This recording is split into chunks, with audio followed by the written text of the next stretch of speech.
Seres de Fe. Seres y somos seres, pioneros de la nueva cultura, del nuevo milenio.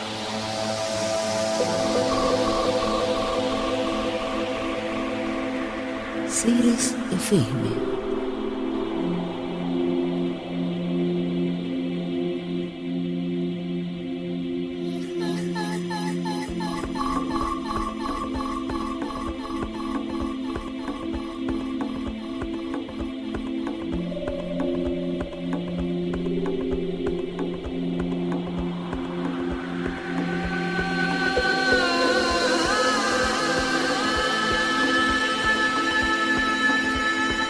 Seres de Fe.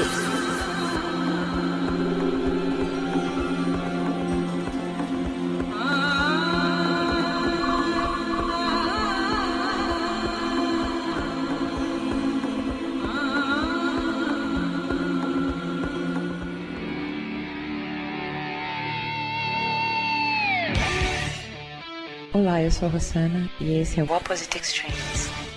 Seres FM. Presentamos hoy en Opposite Extreme Control Mental, Mind Control. Extremos opostos. O amor que você reprime é a dor que você carrega. Então, a proposta é essa: amar. Eu sou Rossana e esse é o Opposite Extremes. Extremos opostos. En vivo por Seres. Você quer? Seres FM.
Esse é o Opposite Extremes. Eu sou a Rossana. Gostaria de iniciar hoje fazendo agradecimento a um grande amigo, Jean Paul Marcelo, grande sábio, grande mestre e grande amigo. Muito, muito, muito obrigado por tudo que você tem feito por mim e pelos ensinamentos.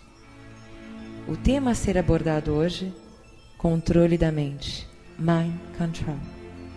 O controle da mente, também conhecido como lavagem cerebral, persuasão, coerção, abuso-mente, controle do pensamento, reforma do pensamento, se refere a um processo no qual um indivíduo ou grupo é sistematicamente exposto a métodos antiéticos de manipulação para seguir os desejos do manipulador. Normalmente ocorre sem o conhecimento da pessoa que está sendo manipulada.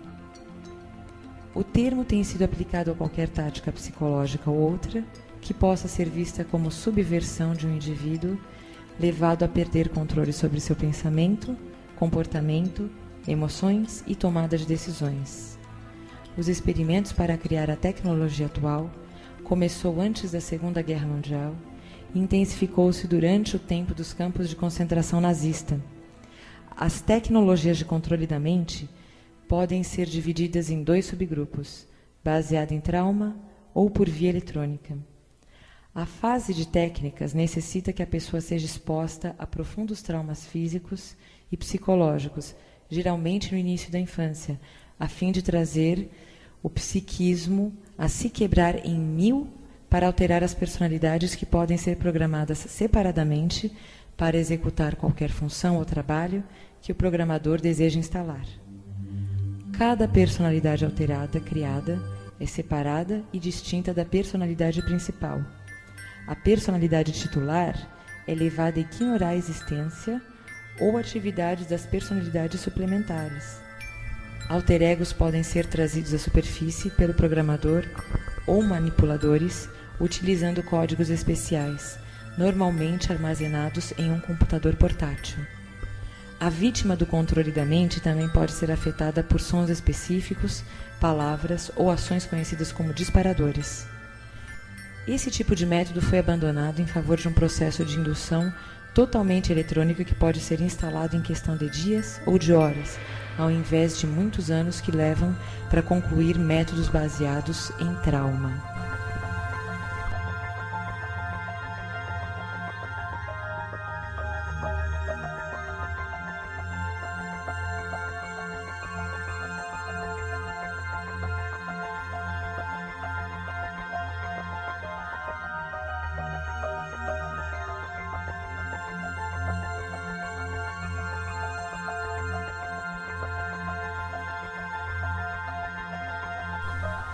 Controle mental via torres celulares.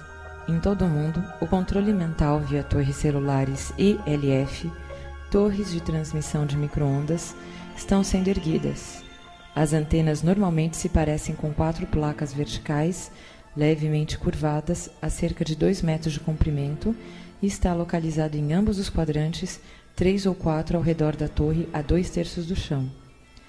Essas torres são capazes de pôr para fora níveis de energia que excederem os requisitos de telefone celular por uma longa margem.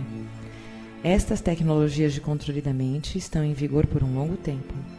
Não é por acaso que a faixa de frequência escolhida para o uso do celular só é programada para coincidir com as ondas de segunda ordem que Wilhelm Reich descobriu na década de 40 para efeito de transmissão do pensamento e permitir que a pessoa tenha a mente manipulada sem que perceba. Foi descoberto um método para desativar essas torres ELF de exercerem suas funções de controle da mente através da colocação de um dispositivo simples conhecido como gerador de orgone dentro de um raio de 1.300 pés destas torres. Estas torres de micro-ondas são utilizadas em conjunto com HAARP, que é uma tecnologia que permite a criação de energia livre, alteração do clima como criação de chuva ou seca artificial, e alguns sustentam que seja usada para a redução populacional. Directo desde São Paulo, Brasil, estamos The presentando Opposite Extremes. Extremos opuestos. Seres FM. Robert J. Lifton enumerou 8 pontos de reforma do pensamento por controle. Ambiente de controle é a limitação de todas as formas de comunicação com aqueles fora do grupo. Livros, revistas, cartas e visitas a amigos e familiares são tabu. Vem e isole-se. Manipulação mística. O potencial de converter para o convencê-lo do propósito maior, como chamado especial, para um profundo encontro, experiência, por exemplo, através de um suposto milagre ou palavra profética daqueles do grupo. Demanda de pureza.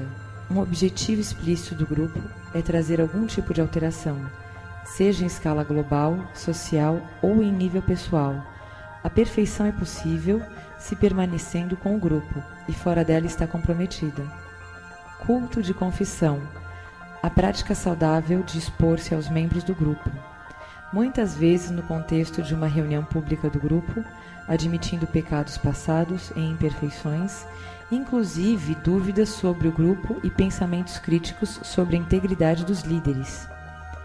Ciência sagrada. A perspectiva do grupo é a verdade absoluta e completamente capaz de explicar a tudo. A doutrina não está sujeita a alterações ou questionamentos.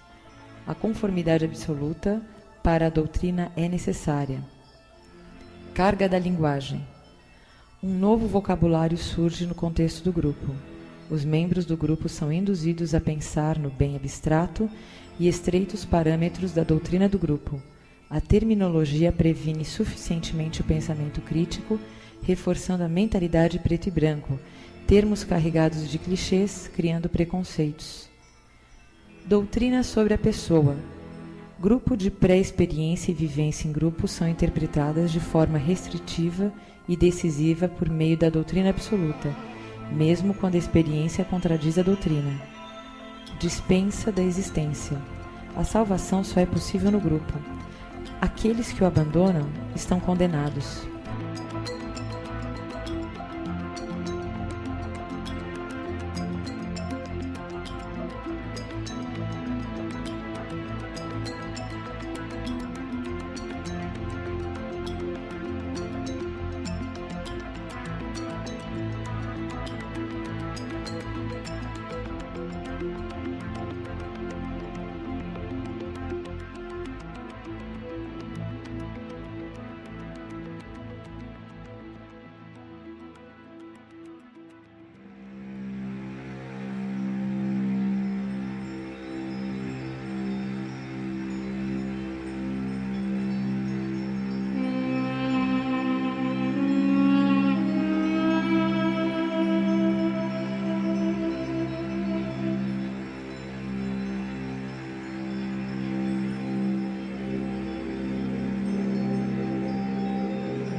Persuasão obrigatória não é persuasão pacífica. Programas listados com táticas mencionadas têm em comum os elementos de tentar modificar muito o conceito de uma pessoa, a autopercepção da realidade e das relações interpessoais. Quando obtêm êxito em induzir essas alterações, os programas de reforma coercitiva do pensamento também, entre outras coisas, criam as forças potenciais necessárias para exercer uma influência indevida sobre a capacidade pessoal, independente da decisão, e até mesmo para transformar o indivíduo em um agente de destaque para o benefício da organização, sem conhecimentos significativos ou consentimento do indivíduo. Programas de persuasão coercitiva são eficazes porque os indivíduos que experimentam o planejado deliberadamente vivem graves tensões que só pode reduzir as pressões ao aceitar o sistema ou a adoção de comportamentos a ser promulgada pelos fornecedores do programa de coerção. A relação entre a pessoa e as táticas de persuasão coercitiva são dinâmicas em que, quando a força de pressões, recompensas e punições exercidas sobre a pessoa, sendo consideráveis fortes, a reorganização é autoescolhida de forma significativa através de crenças ou atitudes. O público-alvo é levado a uma espécie de cumprimento forçado e a racionalização circunstancialmente elaborada para gerar uma nova conduta. Mais uma vez, a fim de manter as novas atitudes ou decisões, sustentam a racionalização e continuam a influenciar indevidamente o comportamento de uma pessoa ao longo do tempo com a aplicação contínua das táticas. Usam, por exemplo, o fogo do inferno, a perdição, sermão de culpa, várias horas como vendedores convincentes ou outras instâncias de convicção chamada pacífica, coordenadas cuidadosamente com programas de coerção massiva. Verdadeiramente pacíficas, as práticas de persuasão religiosa nunca tentam forçar, obrigar e dominar o livre-arbítrio e as mentes de seus membros através de técnicas comportamentais, coercitivas ou hipnotismo secreto.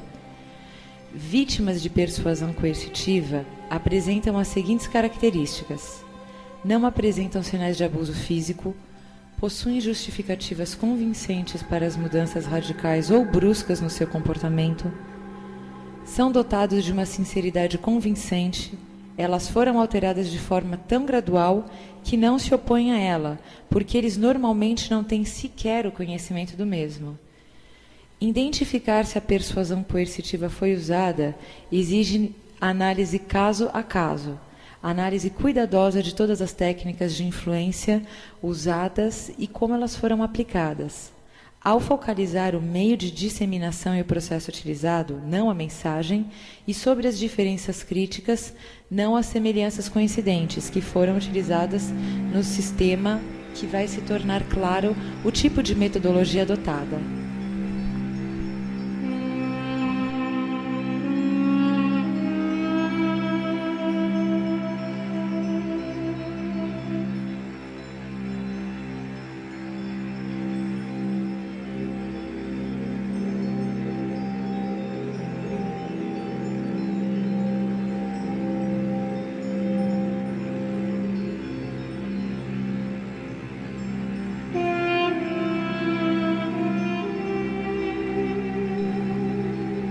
Nem todas as táticas usadas em um ambiente coercitivo de persuasão serão sempre de coação. Algumas táticas de natureza inócua ou camuflagem serão misturadas. Nem todos os indivíduos expostos à persuasão coercitiva ou programas de reforma serão efetivamente coagidos a se tornarem participantes.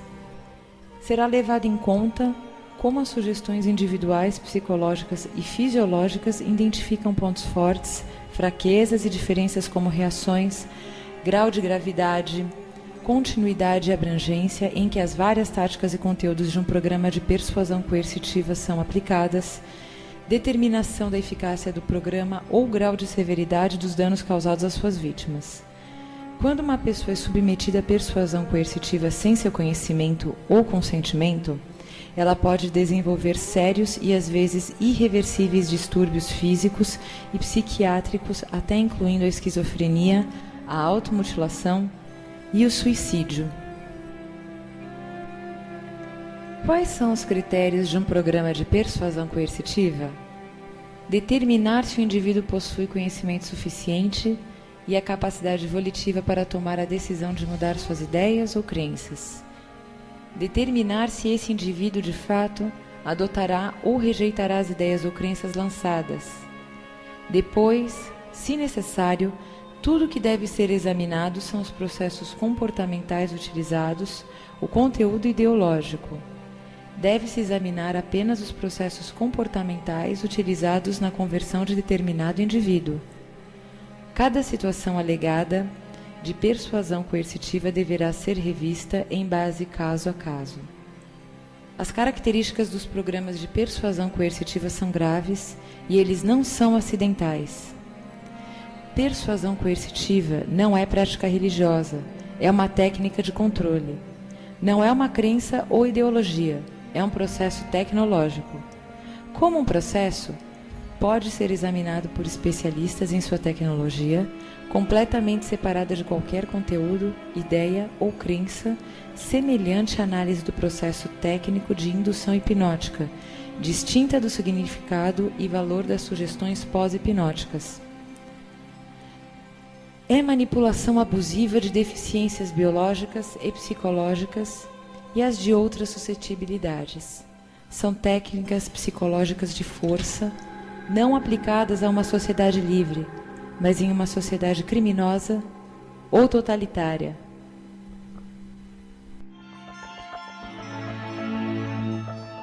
Presentamos hoy En Opposite Extreme, control mental, mind control.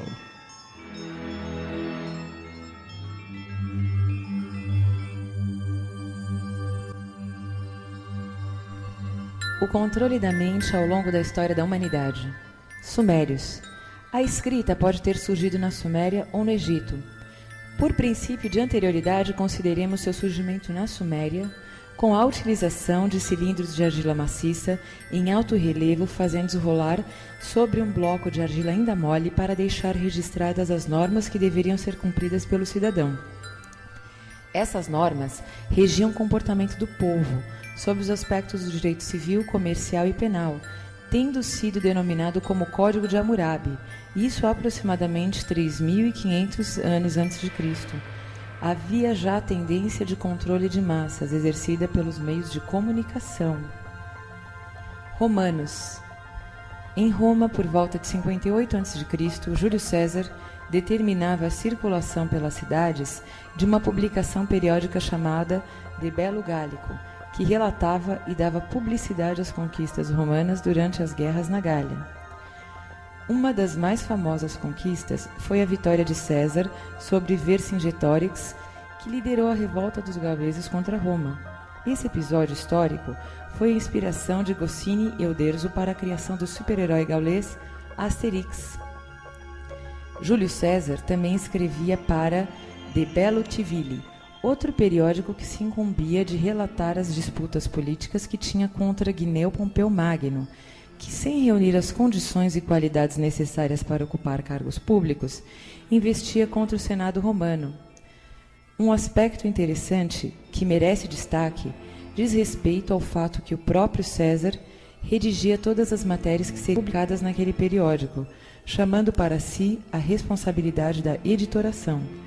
Em Roma, também surge o primeiro jornal escrito, Acta Diurna, no começo do século I depois de Cristo, a mando do imperador Caio Júlio César Otaviano Augusto, mais conhecido como Otávio Augusto, filho adotivo de Júlio César, que retornou da guerra para reivindicar a herança deixada por seu pai, e relatava notícias militares, crônicas, obituários e eventos ordenados pelo ditador. Assim como De Bello Gallico e De Bello Civili, o Acta Diurna também era gravado em tábuas de pedra para depois ser colocado diante da entrada dos fóruns e dos circos romanos, e tinha a participação do imperador na sua redação.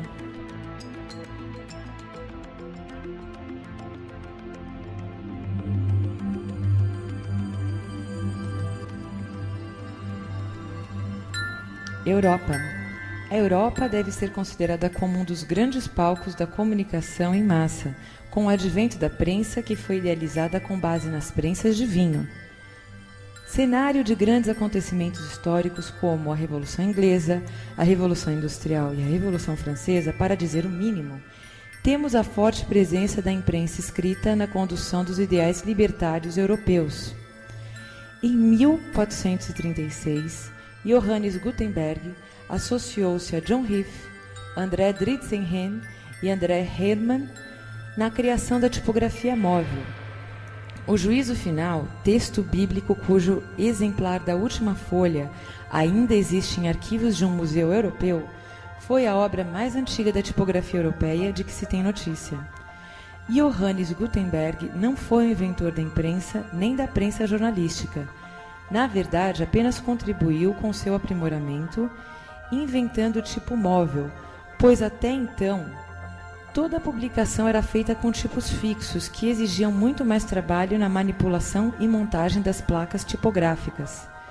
Depois de eclodida a Revolução Francesa, agora com a colonização dos Estados Unidos a todo vapor, a prensa foi levada para a América em 1639 pelo Reverendo Glover, que havia deixado Londres.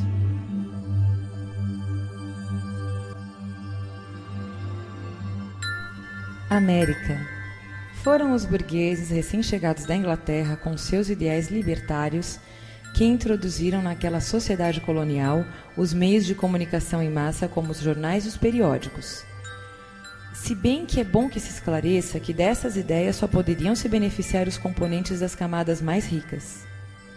Em 1638, o reverendo Glover, que fugira de Londres para a colônia trazendo uma prensa mecânica escondida nos porões do navio John, veio a falecer antes de chegar na América. Sua esposa, aportando em Massachusetts, casou-se com Henry Dunster, o primeiro presidente da Universidade de Harvard, que instalou a prensa nos porões da instituição, que se manteve por lá incógnita.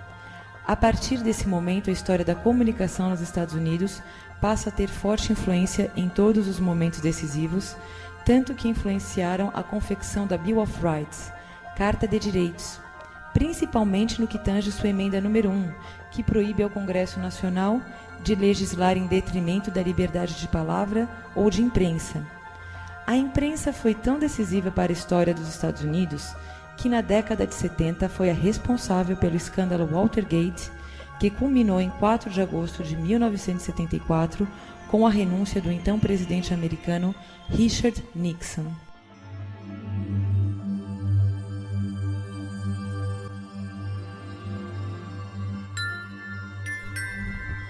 O padrão norte-americano de comunicação em massa.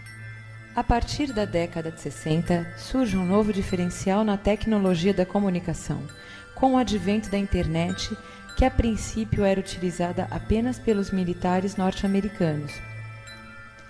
Terminada a Guerra Fria, a rede de comunicações passou a ser difundida para todos os cidadãos e rapidamente se alastrou para todos os países do mundo. A comunicação agora já não mais se resumia nos meios tradicionais de rádio, televisão e jornal. A internet aparece não só como meio de divulgação de notícias, em substituição dos meios tradicionais, mas as pessoas conseguem manter contato via web instantaneamente, mesmo a vários milhares de quilômetros de distância. As fronteiras foram quebradas e modificam-se as relações de emprego. As empresas iniciam uma nova abordagem empresarial, diversificando seus produtos e ampliando seus raios de ação numa tática denominada sinergia. A sinergia consiste em diversificar não só a quantidade de produtos à disposição nos mercados consumidores, como as formas de distribuição, dando-se preferência para a criação de grifes. Uma única empresa detém a técnica para a criação de vídeos, bonecos de pelúcia, chaveiros, hotéis, parques temáticos, linhas de comunicação, canais de televisão, etc., sempre na busca da sinergia total. A tecnologia que veio facilitar toda essa sinergia é chamada de digital, proporcionando um avanço significativo na teleinformática.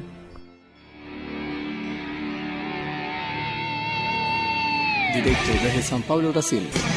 Estamos presentando The Opposite Extremes. Extremos opuestos. Seres FM.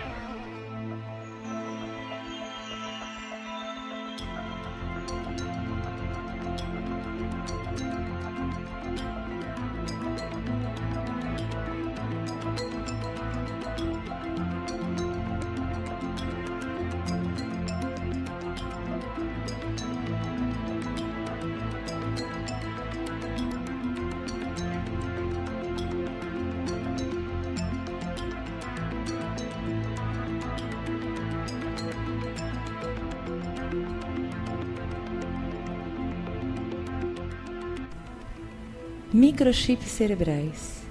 Em 23 de setembro de 2003, o jornal Folha de São Paulo anuncia que Kevin Warwick foi o primeiro homem a implantar um chip em seu corpo para tentar contato direto com computadores.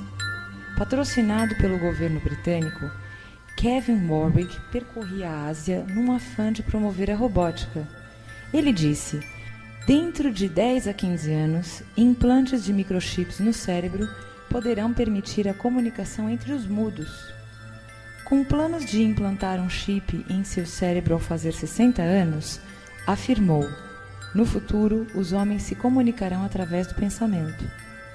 A ideia é que seres humanos possam interagir com computadores e entre si, promovendo uma grande ligação tecnológica.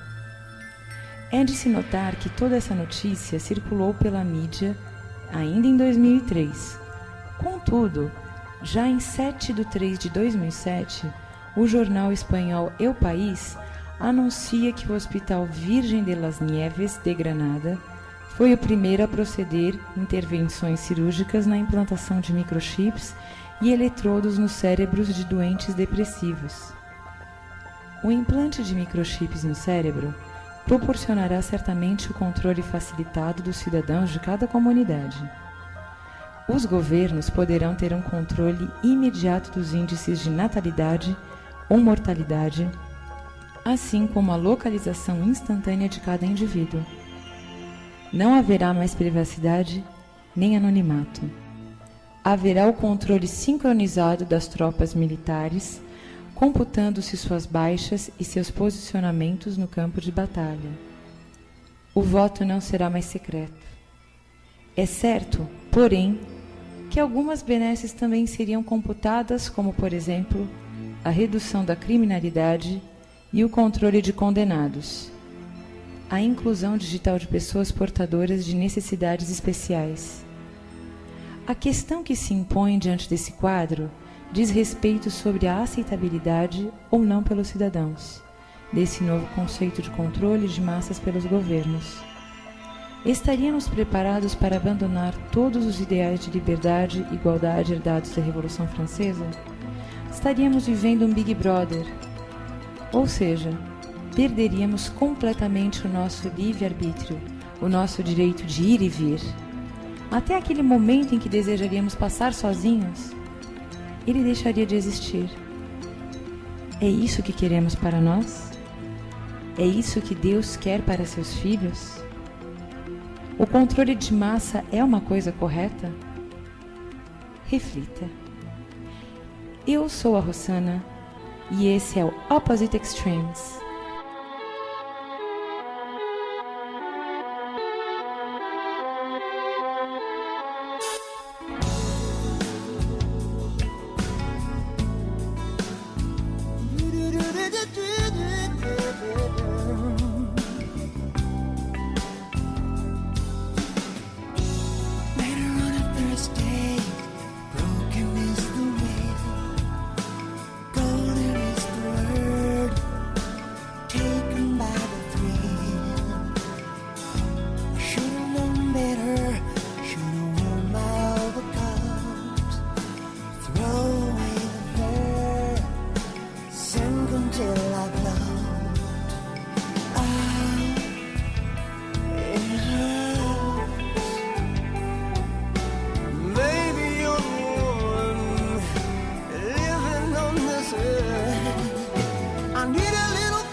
I need someone who lives by wire.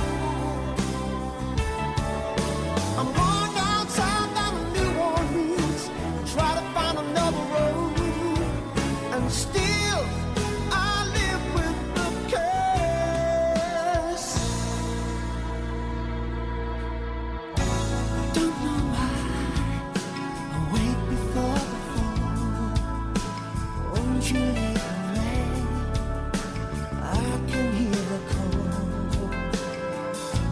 Maybe one day I hope you come around. Voices in the wind, far above the ground. It still hurts. Maybe you're the one living on this earth. I need a little faith. I'm living in a dream, carrying a heavy load. I need someone who lives far away. I'm going down south down to New Orleans,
Eu sou a Rossana, esse é o Opposite Extremes. Parábola do fermento. O reino dos céus é semelhante ao fermento que uma mulher tomou e escondeu em 3 medidas de farinha até ficar toda ela levedada. Mateus 13:33, Lucas 13:20-21. Não há quem ignore o processo da panificação. Lança-se um tanto de fermento na massa de farinha, mistura-se e espera-se que fique toda ela levedada, para o que muito concorre o calor. Aparentemente, quem vê a massa não diz que tem fermento. Entretanto, depois de algumas horas, a própria massa levedada acusa a presença do mesmo. Assim é o reino dos céus. O homem não se pode transformar de simples e ignorante em elevado e sábio de um momento para o outro, como o levedo não transforma a farinha na mesma hora em que nela é posto.